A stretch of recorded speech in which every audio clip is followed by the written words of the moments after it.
إلا عباد الله المخلصين أولئك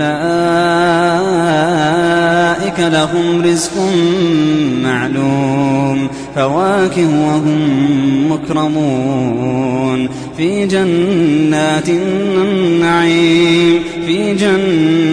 النعيم على سرر متقابلين يطاف عليهم بكأس من معين بيضاء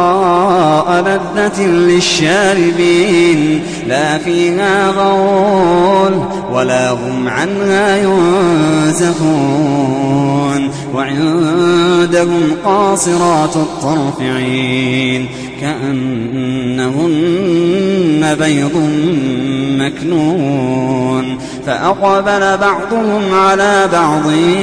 يتساءلون قال قائل منهم إني كان لي قرين يقول أئنك لمن المصدقين أئذا متنا وكنا ترابا وعظاما أئنا لمدينون قال هل أنتم مطلعون فاطلع فرآه في سواء الجحيم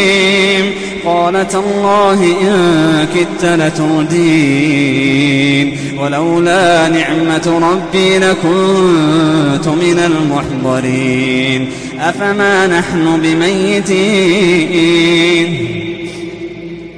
أفما نحن بميتين إلا موتتنا الأولى وما نحن بمعذبين إن هذا لهو الفوز العظيم لمثل هذا فليعمل العاملون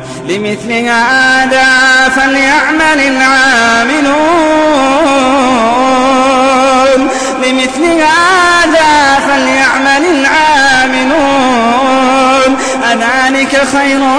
نزلا أم شجرة الزقوم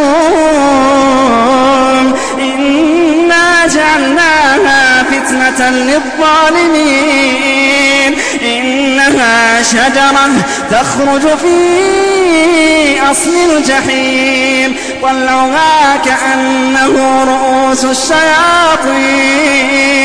فإنهم لآكلون منها فمالئون منها البطون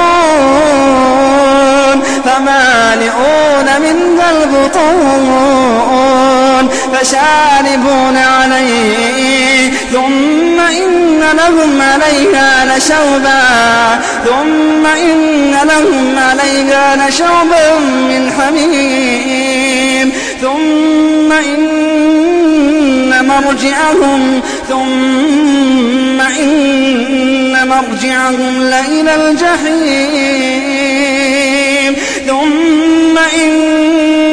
مرجعهم لإلى الجحيم إنهم ألفوا آباءهم ضالين فهم على آثارهم يهرعون ولقد ضل قبلهم أكثر الأولين ولقد أرسلنا فيهم منذرين فانظر كيف كان عاقبة المنذرين إلا عباد الله المخلصين